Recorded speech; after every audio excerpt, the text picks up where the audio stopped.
은은한 조명이 비치는 침실. 순자는 막 샤워를 마치고 들어왔습니다. 그녀는 가운을 걸친 채 침대에 앉아 있었고 남편은 본능에 이끌려 순자를 감싸 안았습니다. 순자 씨, 오늘 저한테만 집중하세요.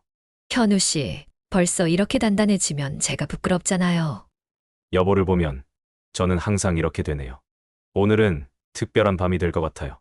60대 중반 김순자 씨는 5살 연하 남편과 재혼을 했습니다. 나이 차이도 문제였지만 그보다 더 큰 도전은 두 사람의 관계를 어떻게 유지하고 더 뜨겁게 만들 수 있느냐는 것이었습니다. 아무것도 모르던 내가 50대, 60대에 접어들면서 다시 설렘을 느끼는 것이 가능할까요? 저는 가능하다고 생각합니다. 마찬가지로 당신은 나이와 상관없이 사랑과 설렘을 느낄 수 있습니다. 새로운 만남에서 어색함을 극복하고 더 가까워지는 관계. 당신은 바쁘게 살아오면서 놓친 것들이 너무 많습니다. 내가 얼마나 순수한 사람이고 여린 사람이라는 것을 나 스스로에게 더 솔직해질 수 있습니다. 두 사람의 이야기를 저와 함께 들어보세요. 저는 김순자라고 합니다. 올해로 63세가 되었고 몇 년 전 남편을 먼저 떠나보냈습니다. 그 후로 제게 사랑이라는 감정은 더 이상 없을 거라고 생각하며 지냈습니다. 주변 사람들도 말했습니다. 혼자가 편하지 않으세요? 이제 나이도 있으신데 굳이 재혼까지 하실 필요가 있나요? 저도 그런 말을 들으며 스스로를 설득했습니다. 혼자 지내는 게 편한 거라고. 그래야 자녀들에게도 부담을 주지 않을 거라고요. 그렇게 고요한 시간이 계속될 줄 알았는데 뜻밖의 누군가가 제 삶에 들어왔습니다. 박현우 씨입니다. 그는 올해로 58세, 저보다 5살이나 어린 연하 남성이었습니다. 현우 씨를 처음 만났을 때 솔직히 마음이 복잡했습니다. 나이 차이도 그렇고 그가 처음 건넨 인사는 너무나 편안해서 오히려 긴장이 되더군요. 안녕하세요. 순자 씨, 처음 뵙겠습니다. 현우 씨가 웃으며 제게 건넨 첫 마디였습니다. 그 목소리가 참 차분하고 따뜻하게 들렸습니다. 하지만 저는 속으로 생각했습니다. 이 사람, 나를 어떻게 보고 있을까? 저보다 나이가 어린 사람이 과연 저를 진지하게 생각할까 싶었고, 괜히 쓸데없는 기대를 했다가 상처받는 게 아닐까 걱정부터 들었습니다. 그렇게 어색한 첫 만남이 지나고 몇 번 더 만남을 가지면서 현우 씨는 제게 조금씩 다르게 보이기 시작했습니다. 그는 제게 지나치게 애쓰지도 않았고 그렇다고 무관심하지도 않았습니다. 현우 씨는 늘 적당한 거리에서 저를 배려하며 편안하게 대했습니다. 처음에는 그게 오히려 어색했습니다. 아니, 왜 이렇게 차분하지? 나한테 관심이 없는 건가? 하고 혼자 의심하기도 했습니다. 그러다 문득 깨달았습니다. 그 사람이 저를 대하는 방식은 제가 오랜만에 잊고 있었던 설렘이었고 그저 배려와 진심으로 다가오는 것이었습니다. 그러던 어느 날 현우 씨가 저를 집 앞까지 바래다 주며 이렇게 말했습니다. 순자 씨, 저는 지금까지 늘 열심히 살아오신 순자 씨가 참 멋지다고 생각해요. 그리고 앞으로 더 가까워지고 싶습니다. 그 말을 들었을 때 저는 가슴이 철렁 내려앉는 것 같았습니다. 한편으로는 설레면서도 다른 한편으로는 고민이 생겼습니다. 내가 이 사람을 받아들여도 될까? 혹시라도 나중에 후회하면 어떡하지? 현우 씨는 저보다 나이가 어리기도 하고 저와는 전혀 다른 삶을 살아온 사람이었습니다. 저는 한 집안의 아내이자 어머니로 평생을 바쳤고 그는 조금 더 자유롭게 자신의 인생을 즐기며 살아왔습니다. 그런 두 사람이 과연 잘 맞을 수 있을까 하는 의문이 계속 머릿속을 맴돌았습니다. 이런저런 고민 끝에 저는 결국 마음을 열기로 했습니다. 이제는 내 인생도 조금은 편하게 살아봐야 하지 않을까. 이 사람이 나에게 다가온 게 우연만은 아닐 거야. 현우 씨와 조금씩 가까워지는 시간이 지나면서 저는 그동안 잊고 지냈던 설렘과 행복을 되찾기 시작했습니다. 하지만 그런 저에게도 또 다른 고민이 다가왔습니다. 이 관계를 어떻게 더 발전시켜야 할까? 내가 이 관계 속에서 진짜 나다움을 찾을 수 있을까? 이렇게 저와 현우 씨는 새로운 미래를 바라보게 되었습니다. 현우 씨와의 관계는 시간이 지날수록 더 편안해지고 자연스러워졌습니다. 그런데 이상하게도 마음 한구석에 불편함이 남아 있었습니다. 그 이유는 친구 정숙 때문이었습니다. 정숙은 늘 내 옆에서 든든한 조언을 해주던 친구였습니다. 하지만 현우 씨와 내가 결혼한 뒤로 그녀의 태도가 미묘하게 바뀌었습니다. 그녀는 현우 씨 앞에서 지나치게 밝고 친근하게 행동했습니다. 처음엔 대수롭지 않게 여겼습니다. 정숙이는 원래 사교적인 사람이니까. 그렇게 스스로를 설득했지만 그녀의 말과 행동이 점점 신경 쓰이기 시작했습니다. 어느 날 정숙과 함께 동네 모임에 나갔습니다. 그 자리엔 현우 씨도 함께 있었습니다. 정숙은 모임 내내 현우 씨를 향해 이런 말을 반복했습니다. 현우 씨는 정말 젊고 에너지가 넘치네요. 순자는 정말 복 받은 거예요. 이렇게 멋진 남편을 만나다니. 아니, 현우 씨는 어떻게 이렇게 피부가 좋아요? 비결 좀 알려주세요. 그 말들을 들으며 저는 웃는 척했지만 속으로 불편함이 커졌습니다. 다른 사람들은 웃으며 대화를 이어갔지만 저 혼자만 고립된 기분이었습니다. 모임이 끝나고 현우 씨와 집으로 돌아오는 길에 저는 내내 말이 없었습니다. 현우 씨가 먼저 물었습니다. 순자 씨, 오늘 왜 그렇게 조용했어요? 무슨 일 있나요?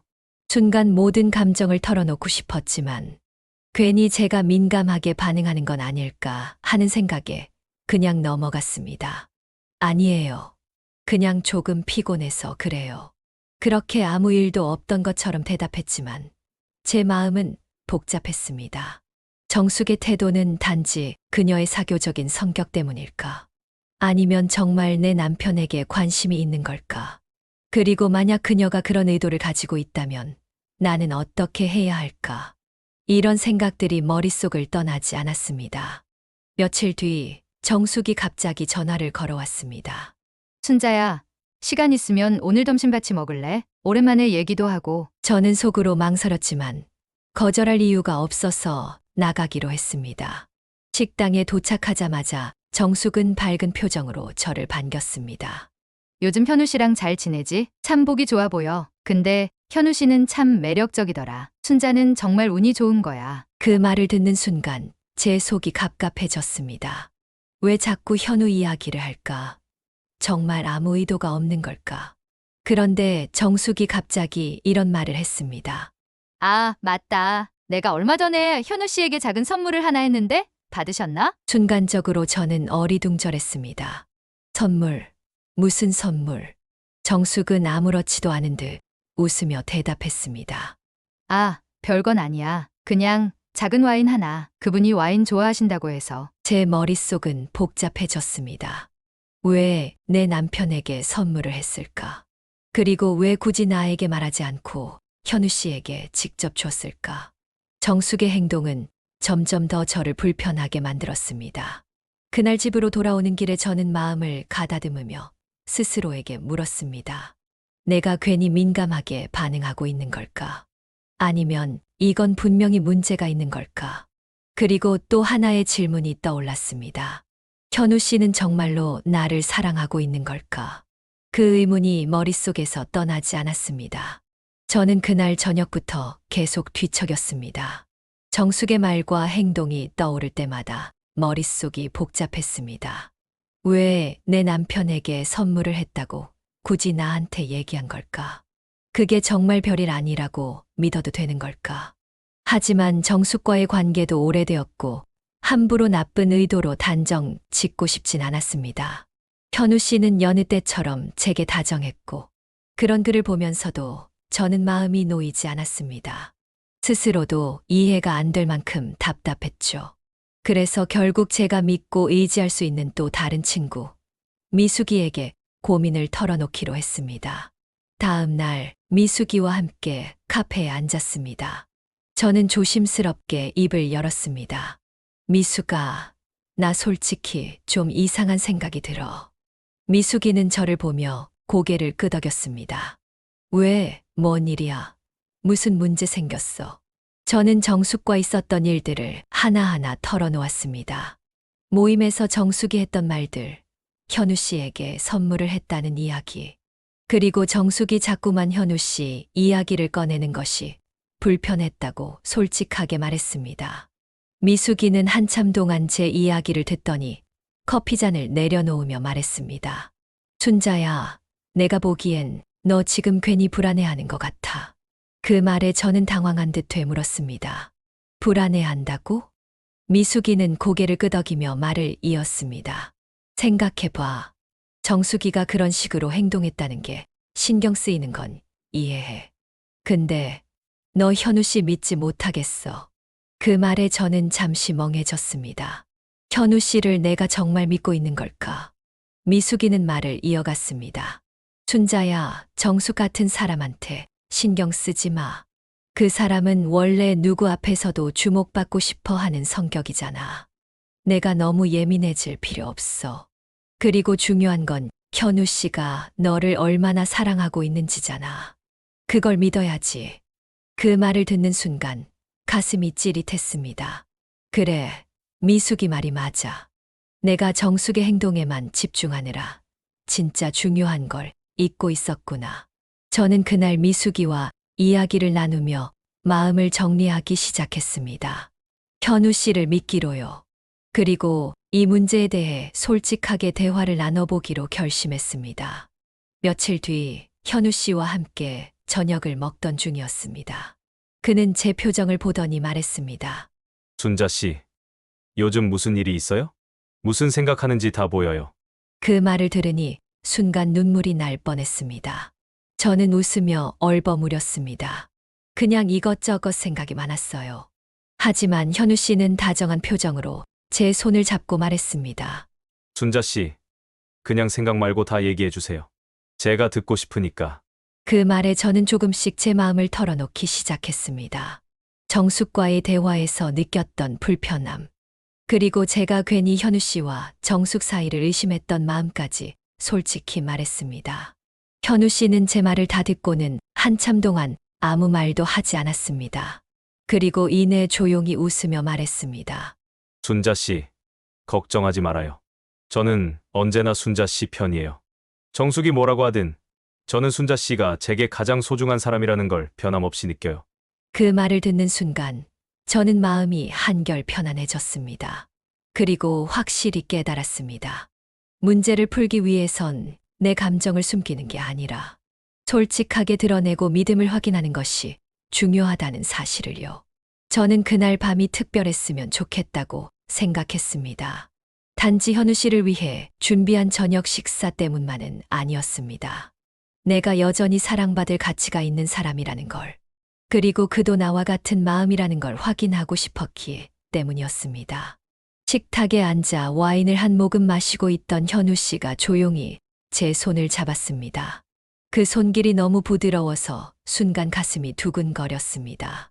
순자 씨, 오늘 이렇게 준비한 이유를 이제 말해줄 거죠?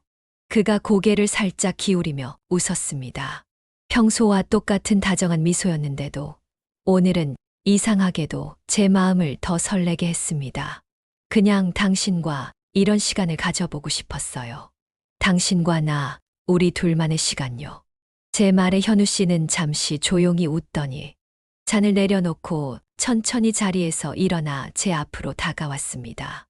순자 씨, 오늘 정말 아름다워요. 그는 제 손을 잡아 일으키더니 말했습니다. 이 음악, 나랑 같이 춤추자고 고른 거 맞죠? 순간 너무 당황해서 말이 나오지 않았습니다. 아니, 춤이라니, 이 나이에 무슨. 하지만 그는 이미 제 손을 잡고 부드럽게 이끌고 있었습니다. 거실 중앙에서 우리는 천천히 움직이기 시작했습니다. 그의 손길은 가볍고 따뜻했지만 그 안에 어떤 강렬한 진심이 담겨 있었습니다. 심장이 터질 것처럼 빠르게 뛰기 시작했습니다. 음악이 점점 잦아들 때쯤 그가 제 얼굴 가까이로 몸을 숙이며 낮은 목소리로 말했습니다. 순자 씨, 오늘 정말 잊지 못할 밤이 될 것 같아요. 그 말에 저는 고개를 들지 못한 채 고개를 끄덕였습니다. 그의 숨결이 가까이 느껴지자 순간 모든 생각이 멈춘 것 같았습니다. 순자 씨, 당신은 지금 그대로도 완벽해요. 그는 제 얼굴을 부드럽게 감싸며 입을 맞추기 시작했습니다. 그 순간 온 세상이 멈춘 것처럼 느껴졌습니다. 시간은 더 이상 중요하지 않았습니다. 우리가 침실로 향했을 때 저는 이미 모든 불안과 걱정을 내려놓고 있었습니다. 그가 천천히 제 머리카락을 손가락으로 넘기며 말했습니다. 순자 씨, 오늘만큼은 아무 생각하지 말고 저만 믿어요. 그의 손길은 따뜻하고 차분했습니다. 저는 이 순간부터 제 몸과 마음을 당신에게 주겠다고 속삭였습니다. 그의 손이 민감한 곳에 닿았을 때 제 몸에는 불이 나는 것처럼 뜨거웠습니다. 그의 아랫도리가 제 몸은 스칠 때 살짝 무서웠습니다. 이렇게 단단한 것을 처음 느껴봤어요. 이 남자를 꽉 잡고 싶은 마음에 저는 몸을 더 강렬하게 흔들었습니다. 저는 날아오를 듯한 기분이었고 침대가 젖을 정도로 우리의 밤은 최고였습니다. 남편과 함께한 순간은 마치 세상에서 가장 안전한 곳에 있는 것처럼 느껴졌습니다. 그가 제 손을 잡고 눈을 바라보았을 때 저는 그 어떤 말도 필요하지 않다는 걸 알았습니다. 그날 밤 우리는 서로에게 조금 더 솔직해졌고 모든 어색함과 거리를 뛰어넘어 진심으로 서로를 느낄 수 있었습니다. 그의 손길과 그의 목소리 그리고 그의 미소는 제게 오랜 시간 잊고 있던 행복을 되찾아 주었습니다. 그날 이후 저는 더 이상 과거의 자신에게 갇혀 있지 않았습니다. 현우 씨와 함께하는 미래가 기대되고 우리 둘만의 이야기를 써 내려가고 싶다는 생각이 들었습니다. 주말 저녁 현우 씨와 함께 레스토랑에서 식사를 하고 있었습니다. 오랜만에 이렇게 차려입고 밖에서 현우 씨와 시간을 보내는 게 참 좋았습니다. 레스토랑의 은은한 조명 아래 현우 씨는 저를 보며 웃음을 지어 보였습니다. 순자 씨, 요즘 당신 얼굴이 더 좋아 보이네요. 오늘도 정말 예뻐요. 그 말에 저는 살짝 얼굴이 뜨거워지며 웃어 넘겼습니다. 그렇게 매일 칭찬하면 내가 오히려 민망하잖아요. 우리는 조용히 와인을 마시며 이야기를 나누고 있었습니다. 그런데 저쪽 테이블에서 익숙한 목소리가 들려왔습니다. 돌아보니 정숙이었습니다. 정숙이는 마치 우리를 기다렸다는 듯이 있더군요. 순간 저는 가슴이 철렁 내려앉았습니다. 정숙은 바로 우리를 발견하더니 활짝 웃으며 다가왔습니다. 어머, 순자야. 여긴 무슨 일이야? 정숙이는 우리 테이블로 다가와 앉을 듯이 움직였습니다. 현우 씨, 안녕하세요. 이렇게 우연히 또 뵙네요. 그녀는 우리 테이블에 서서 이야기를 이어갔습니다. 순자야, 현우 씨는 진짜 멋진 분인 것 같아. 이렇게 다정하게 보이는 모습 보니까 내가 다 부럽네. 그 말에 저는 웃는 척했지만 속으로 불편함이 커졌습니다. 정숙은 테이블에 손을 짚으며 장난스러운 목소리로 말했습니다. 현우 씨, 제가 추천했던 와인 잘 드셨죠? 순자한테도 좀 자랑하셨어야죠. 그 말이 나오자 제 머릿속은 복잡해졌습니다. 추천했던 와인, 대체 언제 그런 이야기를 한 거지? 현우 씨가 대답하기도 전에 저는 차분한 목소리로 말했습니다. 정수가 지금 우리 저녁 식사 중이야. 다음에 이야기 나누는 게 좋겠다. 순간 정숙의 표정이 굳어졌습니다. 아, 그런 뜻은 아니었어. 그냥 반가워서 잠깐 들른 거야. 그럼 좋은 시간 보내. 정숙은 짜증을 내면서 돌아섰지만 그 짧은 순간이 저를 크게 흔들어 놓았습니다. 현우 씨는 정숙이 돌아간 뒤 조용히 제 손을 잡으며 물었습니다. 순자 씨, 괜찮아요? 저는 잠시 숨을 고르며 고개를 끄덕였습니다. 괜찮아요. 그냥 조금 신경이 쓰였을 뿐이에요. 그날 밤 집으로 돌아와서 저는 결국 마음속 이야기를 꺼내기로 결심했습니다. 현우 씨와 함께 거실에 앉아 차 한 잔을 마시며 조심스럽게 입을 열었습니다. 현우 씨, 정숙에 대해 할 말이 있어요. 그는 제 말을 가만히 들으며 고개를 끄덕였습니다. 여보, 편하게 다 말해요. 저는 순자 씨 이야기가 제일 중요하니까요. 저는 정숙과의 대화에서 느꼈던 불편함과 그녀가 당신에게 너무 지나치게 다가가는 것 같아 신경 쓰였다고 솔직히 말했습니다. 현우 씨는 제 이야기를 다 듣고는 잠시 생각에 잠겼습니다. 그리고 제 손을 따뜻하게 잡으며 말했습니다. 순자 씨, 저는 당신이 이런 생각을 하고 계셨다는 걸 몰랐어요. 그런데 하나는 분명히 말할 수 있어요. 제게는 당신만이 중요해요. 다른 누구도 당신을 대신할 수 없다는 걸 꼭 알아줬으면 좋겠어요. 그의 진심이 담긴 목소리를 들으며 저는 오랜만에 긴장이 풀리는 것을 느꼈습니다. 불안했던 마음이 서서히 사라지고 그와 함께하는 지금 이 순간이 더없이 소중하게 느껴졌습니다. 그날 이후 우리 둘 사이의 공기가 조금씩 달라지기 시작했습니다. 정숙과의 불편한 감정에서 벗어나고 현우 씨와 더 많은 대화를 나누며 서로를 더 깊이 이해하게 됐습니다. 저는 예전보다 훨씬 가벼운 마음으로 일상을 즐길 수 있었습니다. 아침마다 커피를 마시며 나누는 짧은 대화가 더 특별하게 느껴졌고, 현우 씨와 함께 산책하며 잡는 그의 손길이 더 따뜻하게 다가왔습니다. 어느 날, 현우 씨가 저를 보며 말했습니다. 순자 씨, 요즘 더 편안해진 것 같아요. 그런 순자 씨 모습이 참 좋아요. 그 말에 저는 웃으며 대답했습니다. 저도 알아요. 그동안 너무 스스로를 몰아붙였던 것 같아요. 이제는 그냥 내가 할 수 있는 만큼만, 내가 느끼는 만큼만 살기로 했어요. 그는 제 손을 잡으며 말했습니다. 그게 바로 제가 바라던 순자 씨예요. 지금 이 순간이 정말 좋아요. 과거의 저는 너무 많은 걸 고민했습니다. 내가 충분히 좋은 사람일까? 상대방에게 실망을 주지 않을까? 그 모든 불안이 결국 저를 올가매고 있었다는 걸 이제야 깨달았습니다. 이제는 더 이상 그런 고민에 매달리지 않기로 했습니다. 현우 씨와의 관계는 완벽할 필요가 없었습니다. 서로가 서로에게 충분히 진심이라면 그 자체로 이미 완벽한 관계라는 걸 알게 되었으니까요. 우리 둘은 함께 작은 변화를 만들어 갔습니다. 더 많은 대화를 나누고 가끔은 특별한 이벤트 없이도 서로의 존재만으로 행복해졌습니다. 정숙 같은 외부의 방해는 더 이상 우리를 흔들 수 없었습니다. 사랑은 나이에 상관없이 새로운 시작을 할 수 있는 용기를 줍니다. 60대 중반 연하 남편과의 재혼은 김순자 씨에게 설렘과 함께 수많은 고민을 안겨줬습니다. 하지만 중요한 건 그녀가 스스로를 믿고 관계 속에서 진심을 선택했다는 점입니다. 삶 속에서 갈등이나 질투는 누구나 겪을 수 있는 감정입니다. 중요한 건 그 감정을 외면하지 않고 솔직하게 마주하며 상대방과 대화하는 용기를 가지는 것입니다. 순자 씨는 바로 그 용기로 정숙과 거리를 두고 현우 씨와의 관계를 다시 단단히 다져갔습니다. 사랑은 완벽한 사람이 만드는 것이 아닙니다. 불완전한 두 사람이 서로를 이해하고 함께 성장하며 만들어가는 과정입니다. 순자 씨와 현우 씨의 이야기를 통해 여러분도 관계 속에서 자신감을 찾고 더 행복한 삶으로 나아갈 수 있는 방법을 깨닫길 바랍니다. 오늘의 이야기가 도움이 되셨다면 구독과 좋아요를 눌러주세요. 여러분의 관심과 응원이 또 다른 따뜻한 이야기를 만들어갑니다. 함께 해주셔서 감사합니다.